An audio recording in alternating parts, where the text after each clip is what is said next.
እስካሁን ወርቅ ለማውጣት ሜርኩሪ እየተጠቀምን ነው። ወርቅ ለማውጣት ሳያናይድ የሚባል ቶክሲክ መርዛማ ኬሚካል እየተጠቀምን ነው። ከነኚህ ውጭ ፕሮሰስ የሚያደርጉ ማሽኖች ግን አሉ። ኤክስፔንሲቭ ናቸው። ቢሆንም የግድ አሁን እነኚህን አክቹዋሊ ኢንትሮዲስ ማድረግ አለብን።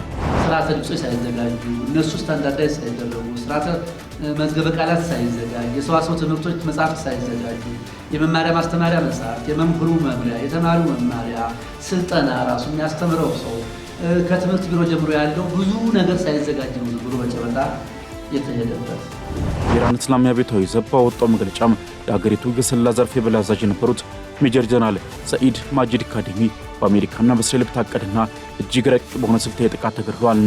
ካዴሚ የተገደሉት ዛሬ ማለዳ ላይ ሲሆን ቴህራንም ይህንን ድርጊት እንደ ታላቅ የጦር ወንጀልና የሀገሪቱን አከርካሪ የመስፈር ሙከራ አድርጋ በመቁጠርም አሜሪካና እስራኤልን በደም እንደምትበቀልናለች። የሙያ ደህንነትን፣ ጤንነትና የሥራ አካባቢያዊ ጥበቃንና የሁለትዮሽና የሶስትዮሽ ማህበራዊ ምክክር አሰራርን በማጠንከር በሕግ መሰረት የማማከርና የመቆጣጠር ተግባራትን እያመጣጠነ ስራውን የሚያከናውን አካል ስልጣንና ተግባር መዘርዘርና መወሰን በማስፈለጉ የአሰሪና ሰራተኛ ሕግ ሊወጣ ችሏል። ሰላም ጤና ይስጥልን ውድ ሀገሬ ቴሌቪዥን ተመልካቾቻችን፣ ሀገር ዜና ጀምሯል። የተለያዩ የሀገር ውስጥና ዓለም አቀፍ መረጃዎችን ይዘን ቀርበናል። ከዜናዎቹ ጋር ዳግም ተገኝ ነኝ። በመጀመሪያም አበይት መረጃዎችን አስቀደምን። በኢትዮጵያ ማዕድን ለማውጣት የሚካሄዱ እንቅስቃሴዎች ከፍተኛ ብክነት እያስከተሉ መሆናቸው ተነግሯል።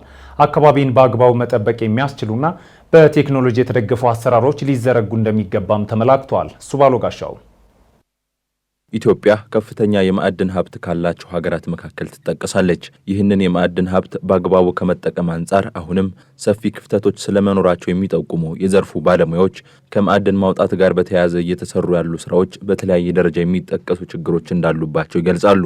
ኢትዮጵያ በ2017 የበጀት ዓመት ከወርቅ ኤክስፖርት ክብረ ወሰን የሆነ ከ2 ቢሊዮን ዶላር በላይ ገቢ ማግኘቷ ቢገለጽም ማግኘት ከሚቻለው አንጻር ግን አሁንም ዝቅተኛ የሚባል መሆኑ በርካቶችን የሚያስማማ ጉዳይ ነው።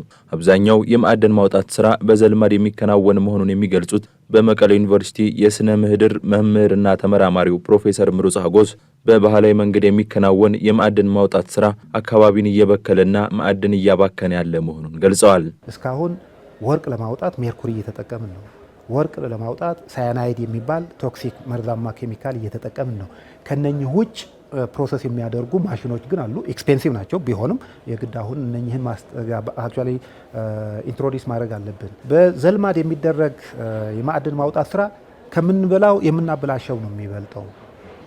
በተለይ አሁን አንዱ አብነት ልስት 1 ኪሎግራም ወርቅ ለማውጣት 3 ኪሎግራም ወርቅ ይጠፋል፣ ይባክናል ማለት ነው።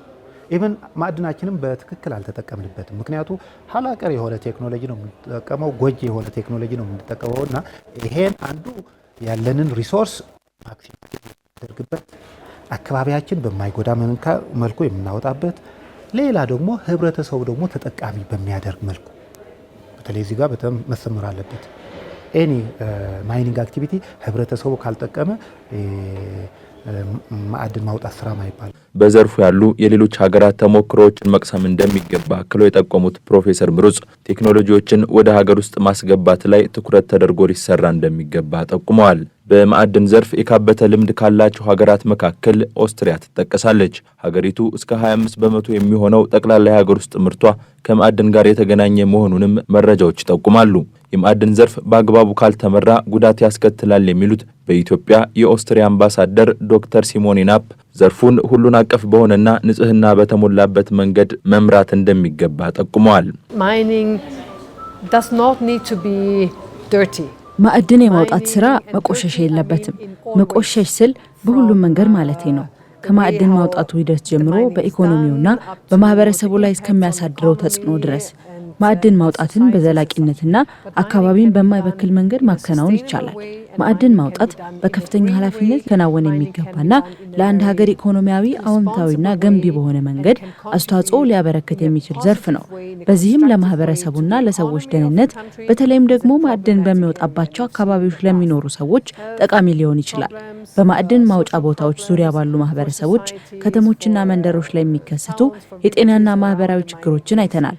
ማዕድን ማውጣት በአዎንታዊ በዘላቂና በአረንጓዴ መንገድ ሊከናወን ይችላል። ይህ በኦስትሪያ የተማርነው ነገር ነው። ይህንንም በሙያዊ ልምድ በዩኒቨርሲቲዎች በትብብር እንዲሁም ከኩባንያዎች ጋር በሚደረግ ትብብር ልምዳችንን ለማካፈል እንፈልጋለን።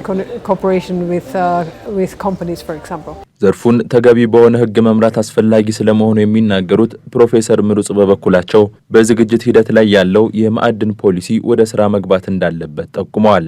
መንግስት፣ ከፍተኛ የትምህርት ተቋማትና ሌሎች ባለድርሻ አካላትም የራሳቸውን ሚና ሊወጡ እንደሚገባ ጠቁመዋል። በቅርቡ ነው አሁን የማዕድን ፖሊሲ እየተቀረጸ ያለው እና ይሄን ተግባራዊ ሆኖ ወደ ስራ መግባት አለበት። ይሄ የመንግስት ኃላፊነት ነው። አክቹአሊ ይሄ የሚያስፈጽም የማዕድን ቁጥጥርና ክትትልም የመንግስት ክትትል ነው።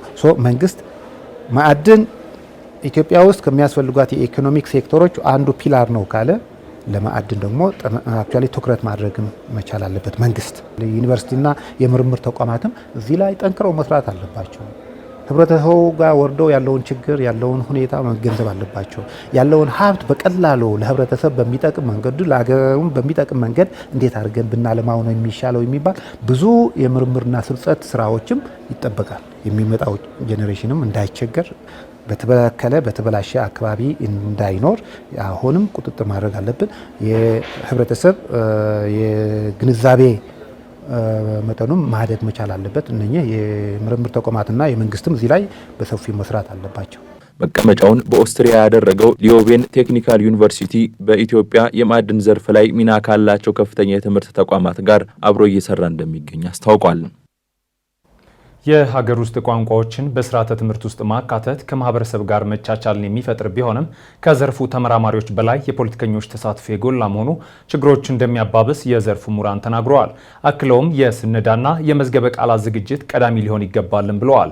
ደምሶ ሽፈራው የተባበሩት መንግስታት የትምህርት የሳይንስና የባህል ድርጅት ዩኔስኮ እንደሚለው ከሆነ አንድ ሰው በአፍ መፍቻ ቋንቋው ላይ ቢያንስ 2 ተጨማሪ ቋንቋዎችን ቢችል ለተሟላ ግንኙነት እንዲሁም ከሌላ ማህበረሰብ ጋር መቻቻልን በመፍጠር ጥላቻንና አድሎን ይቀንሳል። በኢትዮጵያ ውስጥም በተለይ ተጨማሪ የሀገር ውስጥ ቋንቋዎችን በትምህርት ቤቶች ውስጥ ለማስተማር የሚደረጉ ጥረቶችና ውሳኔዎች ያሉ ቢሆንም በሚፈለገው ደረጃ ተቀባይነት ያለማግኘት ነገሮች እንደሚስተዋሉ ይነሳል። ለዚህም በምክንያትነት ከሚነሱ ጉዳዮች መካከል የፖለቲካና ፖለቲከኞች ተጽዕኖ የጎላ መሆን ከፍተኛውን ድርሻ እንደሚይዝ በአዲስ አበባ ዩኒቨርሲቲ የስነ ልሳንና ፊሎሎጂ ትምህርት ክፍል ፕሮፌሰር ዘላለም ሊያው ያስረዳሉ። ፖለቲካዊ ሁኔታዎች አንዳንድ ቦታ አሁንም የወረዳው የፖለቲካ መሪ የዛን ቋንቋ እንትን ወስናለሁ ይላል። ይሄ ከንትን ሊሆን ይችላል፣ ከፍላጎት ከቀናኢነት እና እነዚህ ሰዎች ይኑሩበት። ግን የቋንቋው ባለቤቶችና የስነ ልሳን ባለሙያዎች፣ የትምህርት ባለሙያዎች፣ መምህራን፣ ተማሪዎች እነዚህ ሁሉ የሚሳተፉበት ሲሆን ውጤቱ ጥሩ ሊሆን ስለሚችል ፖለቲከኞች ብቻ የሚወስኑት ውሳኔ መሆን የለበትም።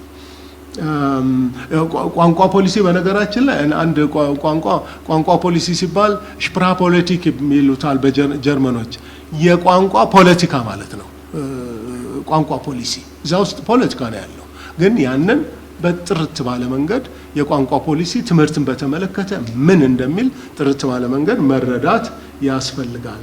በፖለቲከኞች ብቻ ተወስኖ ቋንቋዎችን ወደ ትምህርት ቤት ከማምጣት በፊት ከስነዳ ከመዝገበ ቃላት ዝግጅት ከስርዓተ ትምህርትና የመማሪያ መጽሐፍት ዝግጅት እንዲሁም ሌሎች ሳይንሳዊ የሆኑ ሂደቶችን ማስቀደም ይገባል ያሉት ደግሞ የኢትዮጵያ ጥናትና ምርምር ተቋም ዋና ዳይሬክተር የሆኑት ተባባሪ ፕሮፌሰር ዮሐንስ አድገ ናቸው። በሳይንቲስቶች በስነልሳን ሊቃውንት ሳይሆን በፖለቲካ ፓርቲዎች ነው የተገፋፋው። በቃ ፓርቲዎቹ ናቸው ያንን ኦፍኮርስ ፓርቲዎቹ ሲቋቋሙ የማህበረሰቡን ጥያቄ ለመመለስ ሊቋቋሙ ይችላሉ። ግን ሲቋቋሙ የሆነ የእውቀት ተኮር ሆኖ የሄደ አይመስልም። ያ ማለት ስርዓተ ጽሕፈቱ በአግባቡ ሳይደራጅ በትክክል የቋንቋውን የሚመጥኑ የቋንቋውን ድምፀ ልሳናት በትክክል የለኩ የመጠኑ ስርዓተ ድምጾች ሳይዘጋጁ እነሱ ስታንዳርዳይዝ ሳይደረጉ ስርዓተ መዝገበ ቃላት ሳይዘጋጅ የሰዋስው ትምህርቶች መጽሐፍት ሳይዘጋጁ የመማሪያ ማስተማሪያ መጽሐፍት፣ የመምህሩ መምሪያ፣ የተማሪው መማሪያ፣ ስልጠና ራሱ የሚያስተምረው ሰው ከትምህርት ቢሮ ጀምሮ ያለው ብዙ ነገር ሳይዘጋጅ ነው ዝም ብሎ በጨበጣ የተሄደበት። በዚህ ሂደት ላይ ከፖለቲከኞችና ከዘርፉ ተመራማሪዎች በበለጠ የቋንቋው ባለቤቶችና ተናጋሪዎች ዋነኛው ተሳታፊ ሊሆኑ እንደሚገባም ፕሮፌሰር ዘላለም ሊየው ገልጸዋል። ዝም ብለን ቋንቋን ወደ ትምህርት ቤት ከነገ ጀምሮ ይሄ ቋንቋ ወደ ትምህርት ቤት መምጣት አለበት ብለን እቺ ውሳኔ አንዳንድ ቦታ ላይ ብዙ ዋጋ አስከፍላለች ኢትዮጵያ ውስጥ። አሁን ያ ከዛ ትምህርት ተወስዶ መሻሻሎች ሊታዩ ይኖሩ ይሆናል። ስነ ልቦናዊ ሁኔታዎችን ማጥናት ያስፈልጋል። በተለይ ተናጋሪዎቹ የቋንቋ ባለቤቶች ምን ይላሉ ብሎ ያንን ግምት ውስጥ ማስገባት ያስፈልጋል። ቅጽበታዊ ውሳኔ እንዲህ አይነት ትላልቅ ፕሮጀክቶችን ውጤታቸውን ላያሳምር ስለሚችል ይሄንን አስበን ልናደርገው ይገባል። የቋንቋ ባለቤቶች ናቸው። እኔ በባለሙያነቴ ላግዝ እችላለሁ፣ ግን አንተ ማነህና ብባል ምን ልል እችላለሁ? ስለዚህ የቋንቋ ባለቤቶች ስለ ቋንቋቸው መናገር አለባቸው። እንዲያውም ቋንቋ ወደ ትምህርት ቤት በሚመጣበት ጊዜ እነሱ መሳተፍ አለባቸው። የቋንቋው ተናጋሪዎች ወጣቶችም ይሁኑ ትላልቅ ሰዎች፣ እዚህ ላይ ችግር አለ። እንደ ሀገር አከራካሪ ከሆኑ ጉዳዮች መካከል አንዱ የቋንቋ ጉዳይ እንደሆነ የገለጹት ደግሞ የአዲስ አበባ ባህል ኪነጥበብና ቱሪዝም ቢሮ ምክትል ኃላፊ ዶክተር አዲሱ ሻንቆ ናቸው። ይህንንም ከመፍታት አኳያ ተጨማሪ 5 ቋንቋዎችን ብሔራዊ የሥራ ቋንቋ ለማድረግ ከሚደረገው ጥረት ባለፈ እንደ ሀገራዊ ምክክር ባሉ ሂደቶች ውስጥ መፍትሄ እንዲያገኙ እየተሰራ ነው ብለዋል። በሀገራችን ደግሞ ወደ 5 የሚሆኑ ቋንቋዎችን የሥራ ቋንቋ ለማድረግ በፖሊሲ ደረጃ የተጠና አለ። እንደ ሀገራዊ ምክክር እየተካሄደ ነው ያለው። አሁንም የቋንቋ ጉዳይ ያልተግባባንባቸው ጉዳዮች አሉ። አንዱ መግባባት ካልተደረሰባቸው ጉዳዮች አንዱ የቋንቋ ጉዳይ ነው። ይሄንን በውይይት በምክክር በሀገራዊ ምክክር ማዕቀፍ ለማስታረቅ ኢትዮጵያን ወደ ፊት ለማምጣት ከፍተኛ ስራ እየተሰራ ነው ያለው እንደ ሀገር።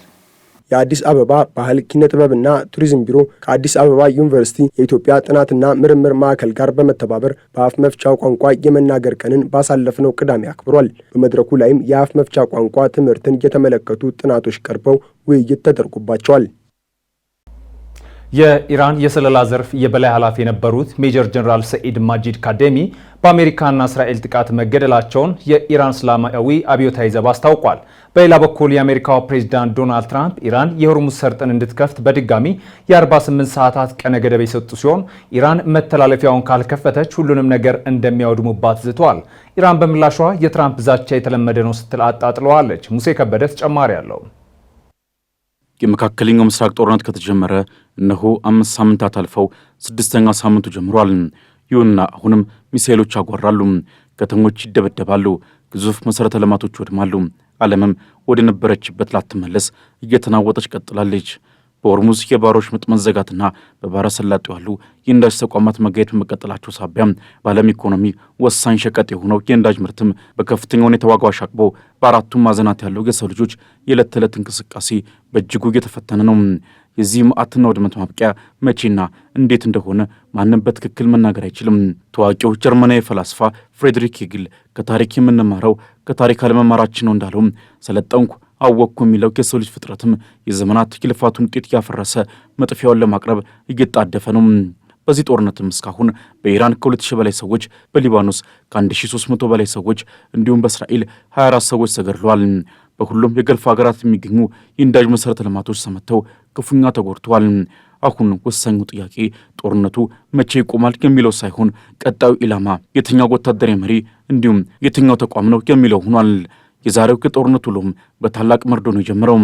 የኢራን እስላማዊ አብዮታዊ ዘብ ባወጣው መግለጫም የሀገሪቱ የስለላ ዘርፍ የበላይ አዛዥ የነበሩት ሜጀር ጀነራል ሰኢድ ማጂድ ካዴሚ በአሜሪካና በእስራኤል በታቀደና እጅግ ረቂቅ በሆነ ስልታዊ ጥቃት ተገድለዋል። ካዴሚ የተገደሉት ዛሬ ማለዳ ላይ ሲሆን ቴህራንም ይህንን ድርጊት እንደ ታላቅ የጦር ወንጀልና የአገሪቱን አከርካሪ የመስፈር ሙከራ አድርጋ በመቁጠርም አሜሪካና እስራኤልን በደም እንደምትበቀል ሆናለች። የአገሪቱ የስለላ አዛዥ መወገድ ለኢራን የደህንነት መዋቅር እጅግ ከባድ ኪሳራ መሆን አያጠራጥርም። ምክንያቱም ካዴሚ እንደ አውሮፓውያን አቆጣጠር ሰኔ 15 ቀን 2005 በተመሳሳይ በእስራኤል ጥቃት ተገደሉትን መሐመድ ካዚሚን በመተካት ለስርዓቱ ህልውና እንደ ብረት ግንብ ሆነው ሲያገለግሉ የነበሩ ጉምቱ ሰው ናቸው። የስለላ ኃላፊው ባሳለፍነው የካቲት ወርም በኢራን የተቀሰቀሰውን አመፅ እስራኤልና አሜሪካ አስተባብረውታል ሲሉም በተደጋጋሚ በመክሰስ ይታወቃሉ። በወቅቱም በሺዎች የሚቆጠሩ ሰዎች የተገደሉበትን አመፅ ፕሬዚዳንት ዶናልድ ትራምፕ የተቀነባበረ የግድያ ስትራቴጂን በመጠቀም ኢራናውያንን እያስፈጁ ነው ሲሉ ወቅሰው ነበር። ኢራን በከባድ ጦርነት በምትገኝበት በአሁኑ ወቅትም የካዴሚ መገደል የኢራን የደህንነትና የስለላ መዋቅር ላይ ከፍተኛ ተጽዕኖ ሊፈጠር እንደሚችል እየተነገረ ነው። ይህ በእንዲህ እንዳለም የአሜሪካው ፕሬዚዳንት ዶናልድ ትራምፕ በድጋሚ የ48 ሰዓታትን ቀነ ገደብ ሰጥተዋል።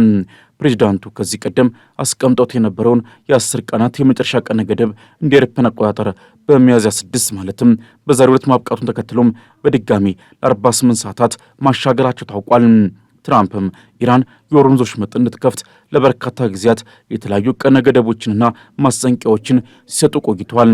በአዲሱ ማስጠንቀቂያቸው ኢራን እስከ ማክሰኞ ድረስ መተላለፊያውን ለሰላማዊ የመርከቦች እንቅስቃሴ ክፍት የማታደርግ ከሆነ የኤሌክትሪክ መሠረተ ልማቶችንና ድልድዮችን እንደሚወድሙ አስጠንቀዋል።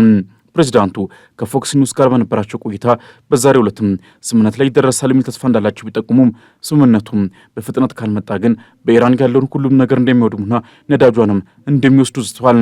ኢራንም ለትራምፕ ዛቻ በሰጠችው ምላሽም የፕሬዚዳንቱ ዛቻ የተለመደ መሆኑን በማጣጣል አሜሪካና እስራኤል ንጹሐንን ኢላማ ያደረጉ ጥቃታቸውን የሚቀጥሉ ከሆነም እስካሁን ያልታየን ከባድና መጠን ሰፊ የአጸፋ እርምጃ እንደምትወስድ በጽኑ አስጠንቅቃለች። ከዚህ ባለፈ ባለፉት 24 ሰዓት ውስጥ ብቻ 15 መርከቦች በሆርሙዝ የባህር ወሽመጥ ማለፋቸውን የኢራኑ የዜና ወኪል ፋርስ ኒውስ ዘግቧል። የመተላለፊያው እንቅስቃሴ ከጦርነቱ አስቀድሞ ከነበረው አንጻር ከ90 በመቶ በላይ መቀነሱ የሚታወቅ ነው። የኢራን ፕሬዚዳንት ቢሮ በበኩሉ በሆርሙዝ ወሽመጥ የሚያልፉ መርከቦችን የማለፊያ ክፍያ በማስከፈል በጦርነቱ ለደረሰው ውድመት በካሳ መልክ ለመዋል መታቀዱን መግለጹ ይታወሳል።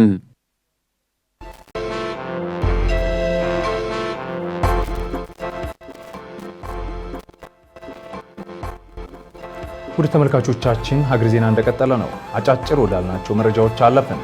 ኢትዮጵያ 16ኛውን የአፍሪካ አደጋ ስጋት አቅም አህጉራዊ ጉባኤ ለማስተናገድ አስፈላጊውን ዝግጅት ማጠናቀቋን የኢትዮጵያ አደጋ ስጋት ስራ አመራር ኮሚሽን አስታወቀ። ኮሚሽነር አምባሳደር ሽፈራው ተክለማርያም የፊታችን ረቡዕና ሐሙስ የሚካሄደው ጉባኤ ኢትዮጵያ የምግብና የሰብአዊ ድጋፍ ሉዓላዊነትን ለማረጋገጥ እያከናወነች ያለችውን ተግባር እንዲሁም ለአየር ንብረት ለውጥ፣ አረንጓዴ ኢኮኖሚ ግንባታና የአረንጓዴ አሻራ ተሞክሮቿን ለተሳታፊ ሀገራት የምታጋራበት ይሆናልን ብለዋል። አምባሳደር ሽፈራው አክለውም ጉባኤው አፍሪካውያን በራሳቸው አቅም አደጋን የመከላከልና ዘላቂ የፋይናንስ አቅምን ለማጠናከር የሚያስችል መሆኑን አብራርተዋል። በዚህ አህጉራዊ መድረክ ላይ 39 የአፍሪካ ህብረት አባል ሀገራት የሚሳተፉ ሲሆን ከውይይት ባለፈ የኮሪደርና የወንዝ ዳርቻ ልማትን ጨምሮ መሰል የልማት ስራዎች ጉብኝት እንደሚካሄድም ተጠቁሟል።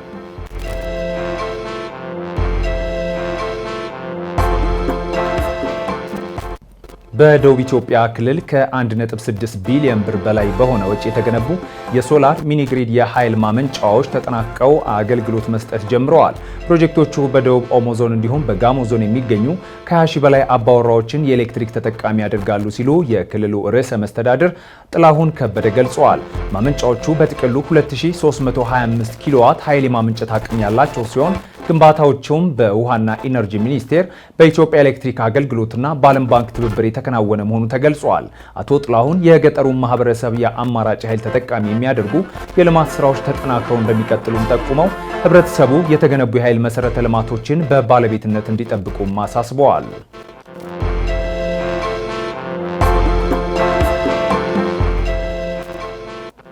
የአዲስ አበባ ከተማ ንግድ ቢሮ የትንሣኤ በዓልን ምክንያት በማድረግ በከተማዋ የሸቀጦች አቅርቦት እጥረት እንዳይከሰትና ገበያው እንዲረጋጋ አስፈላጊው ቅድመ ዝግጅት መጠናቀቁን አስታውቋል። የቢሮ ኃላፊ ወይዘሮ ሀቢባ ሲራጅ ዛሬ በሰጡት መግለጫ ከተማ አስተዳደሩ በዓሉን ተከትሎ ሊከሰት የሚችለውን የፍላጎት መጨመር ታሳቢ በማድረግ ካለፈው ወር ጀምሮ ከተለያዩ ክልሎችና ከሚመለከታቸው አካላት ጋር በመቀናጀት ምርት የማሰባሰብ ስራ ሲያከናውን መቆየቱን ገልጸዋል። ወቅታዊው ዓለም አቀፍ የነዳጅ ችግር በምርት ስርጭት ላይ ተጽዕኖ እንዳያሳድር የተቀናጀ ዝግጅት መደረጉን ኃላፊው አመላክተዋል። በተለይም መሰረታዊ ሸቀጦችንና እንደ ዘይት ያሉ የኢንዱስትሪ ምርቶችን ለተጠቃሚው ለማድረስ የገበያ ትስስር መፈጠሩ የተገለጸ ሲሆን የስጋ ምርትን በተመለከተም ህብረተሰቡ በተመጣጣኝ ዋጋ እንዲያገኝ በህብረት ስራ ማህበራት በኩል 1 ኪሎ ስጋ በ650 ብር እንዲቀርብ መወሰኑ ተመላክተዋል።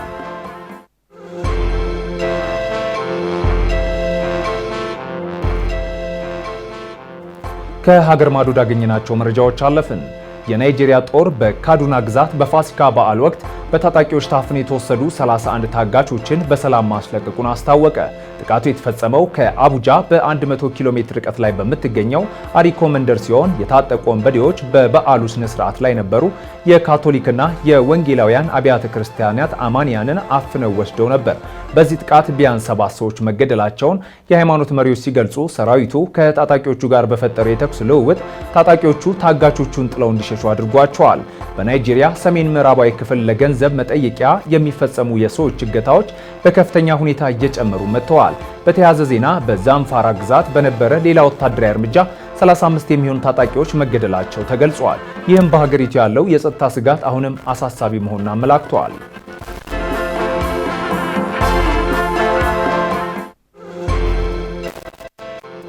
በሩሲያ ቁጥጥር ስር በምትገኘው ክሬሚያ በደረሰ የወታደራዊ አውሮፕላን አደጋ የሰሜናዊ ጦር መርከብ አየር ኃይል አዛዥ መገደላቸው ተረጋገጠ። ባለፈው ሳምንት በደረሰው በዚህ አደጋ አዛዡን ጨምሮ በአጠቃላይ 30 ሰዎች ሕይወታቸው ማለፉን የሩሲያ መገናኛ ብዙሃን የክልል ባለስልጣናትን ጠቅሰው ዘግበዋል። የሩሲያ መከላከያ ሚኒስቴር የአደጋው መንስኤ የቴክኒክ ብልሽት እንደሆነ የገለጸ ሲሆን እንደ ሚሳኤል ወይም ድሮን ያሉ የውጭ ጥቃቶች አለመኖራቸውን አስታውቋል። አውሮፕላኑ መደበኛ በረራ እያደረገ ባለበት ወቅት ከተራራ ጋር መጋጨቱ ታውቋል። አን-26 አውሮፕላኖች ከዚህ ቀደምም በተለያዩ ሀገራት ለደረሱ በርካታ ገዳይ አደጋዎች ምክንያት መሆናቸው ይታወሳል። በአሁኑ ወቅት በአደጋው ላይ የወንጀል ምርመራ ተጀምሯል ሲል ዘ ኢንዲፔንደንት ዘግበዋል።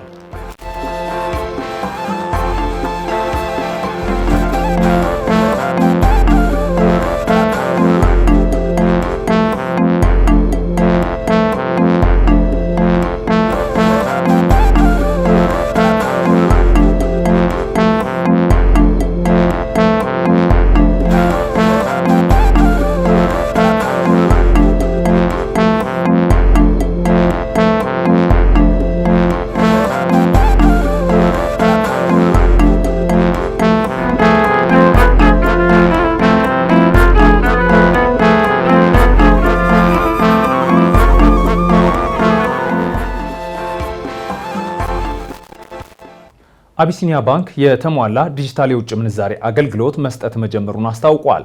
ዓለም አቀፍ የክፍያ ካርዶችን በቀላሉ ማግኘት የሚቻልበት አሰራር መዘርጋቱንም ባንኩ ወቁልኝ ብለዋል። ሱባሎ ጋሻው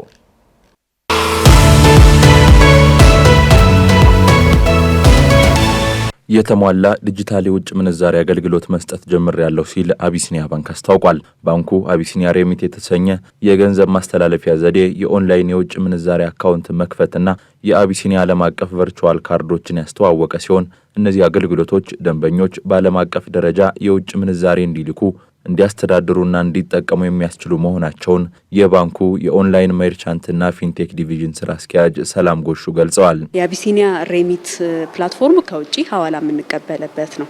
ሆኖም ውጭ ያለውም አገር ውስጥም ያለው የፎሬን እንግዲህ ከአዲሱ ከብሔራዊ ባንክ ሂደት ጋር በሚፈቀደው ሌንግዝ ያ ማለት ብሔራዊ ባንክ የሚያስፈልጉ ብሎ የሚያስቀምጣቸውን የሚያሟሉ ደንበኞችን ሂሳብ እንዲከፍቱ ሲምፕሊሲቲው ግን ቅርንጫፍ እንደ ድሮ ሄደው ሳይሆን እጃቸው ላይ ካሉት ዲጂታል የአቢሲኒያ ዲጂታል ፕላትፎርሞች ላይ በመነሳት ፎሬን ከረንሲ አካውንቱን መክፈት ይችላሉ ማለት ነው። ያንን ካረጉ በኋላ አንዱ ደግሞ ገንዘቡን ለመጠቀም ለምሳሌ ብዙ ጊዜ አሁን የሚነሱት በአዲሱ መሻሻያ የወጡት የኔትፍሊክስን የመሳሰሉ እንዲሁም ሌሎች የክፍያዎች እንዲሁም አማዞን ላይ መግዛት ቢፈልጉ ቅድም ካነሳ ነው ከሬሚታንሱ አካውንት ከፍተው ብር ያስገባሉ። ያንን ብር ደግሞ ቨርቹዋል ካርዱን እዛው የዲጂታል ፕላትፎርሙ ላይ ሆነው ጠይቀው በቨርቹዋል ካርዳቸው መክፈል መግዛት ይችላሉ ማለት ነው። ስለዚህ ሶስቱ ሁሉም ፎሬን ከረንሲን የሚያንቀሳቅሱ ፕሮዳክቶች ናቸው። የባንኩ ደንበኞች አዲሶችን አገልግሎቶች እንዲጠቀሙ የሚያደርጉ ማበረታቻዎች መኖራቸውን አክሎ የገለጹት ስራ አስኪያጇ ከዚህ በፊት የነበሩ አገልግሎቶችን በማሻሻልና በማዘመን ለደንበኞች ምቹ እንዲሆኑ መደረጋቸውን ጠቁመዋል። ዓለም አቀፍ ቨርቹዋል ካርዶችን በመጠቀም ዓለም አቀፍ ክፍያ መፈጸም እንደሚቻልም ገልጸዋል። ሐዋላን ወደ ሀገር ውስጥ ስናመጣ በጣም እናበረታታለን የመጀመሪያው። ስለዚህ ያንንም በደንብ ከአፑ ጋር ተዋውቀው እንዲሰሩ ጠቀም ያለ ጉርሻ ሬሚታንሱ ላይ ያስቀምጠናል። የቨርቹዋል ካርዱ ላይ የመጀመሪያው ፍሌክሲቢሊቲ ነው። በፊት አስታውሳለሁኝ አዘህ ቀናት ቆይተ ተደውሎልህ ነበረ። አሁን ግን ከየትኛውም ቦታ ሆነ በየትኛውም ፍጥነት ቅድም ባየ ነው በደቂቃ ውስጥ ነው ደቂቃ የሚሞላም አይመስለኝም። ስለዚህ እሱን ይቀበላሉ። በጣም ተመጣጣኝ የሆነ ዋጋም ነው የተዘጋጀለት። ይፋ የተደረጉት አገልግሎቶች አስተማማኝነታቸው ተፈትሾ መረጋገጡን የገለጸው ባንኩ ደንበኞች ተጠቃሚ እንዲሆኑ ጥሪውን አቅርቧል።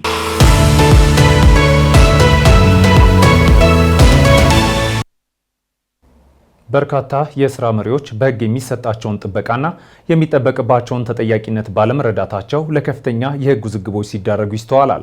ዛሬ ከጠበቃው ጋር ጥንቅራችን የስራ መሪ በሕግ ትርጉም ማን ነው? የሚተዳደርበትስ ሕግ ከሌላው ሰራተኛ በምን ይለያል? የሚሉትን ነጥቦች በዝርዝር እንመለከታለን። ተከታትለን እንመለስ።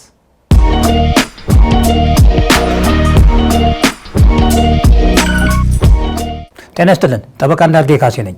የስራ መሪ ስለሚተዳደርበት ህግ ነክ መረጃ ላካፍላችሁ።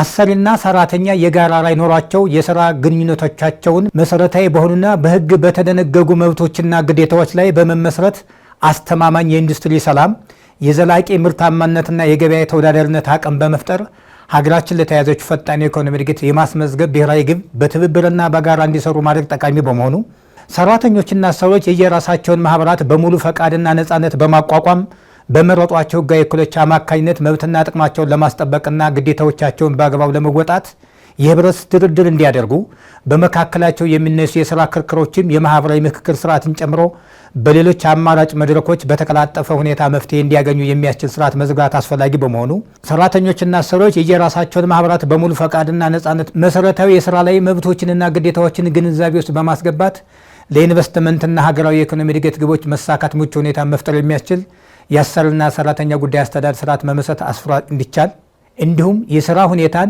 የሙያ ደህንነትን፣ ጤንነትና የስራ አካባቢያዊ ጥበቃንና የሁለትዮሽና የሶስትዮሽ ማህበራዊ ምክክር አሰራርን በማጠንከር በህግ መሰረት የማማከርና የመቆጣጠር ተግባራትን እያመጣጠነ ስራውን የሚያከናውን አካል ስልጣንና ተግባር መዘርዘርና መወሰን በማስፈለጉ የአሰሪና ሰራተኛ ህግ ሊወጣ ችሏል።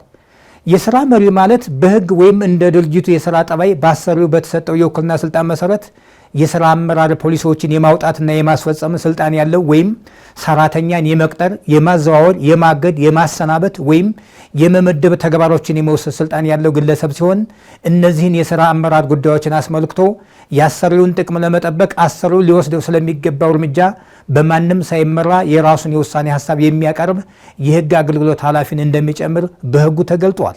አንድ ሰራተኛ የስራ መሪ ነው ወይስ አይደለም የሚል ክርክር ሲነሳ እነዚህ ከላይ የተገለጡት መስፈርቶች ወሳኝ ናቸው። በተግባር በፍርድ ቤት ክርክር እንደምንመለከተው አንዳንድ ሰራተኞች ቅጥር ሲፈጽሙ በስራ መዘርዘራቸው ላይ የስራ መሪ መሆናቸውን የሚያሳይ ሀሳብ የሰፈረበት ቢሆንም ነገር ግን በተግባር አንድ የስራ መሪ የሚያከናውናቸውን ስራዎች የማይሰራ ከሆነ እንደ ስራ መሪ ሊቆጠር አይችልም።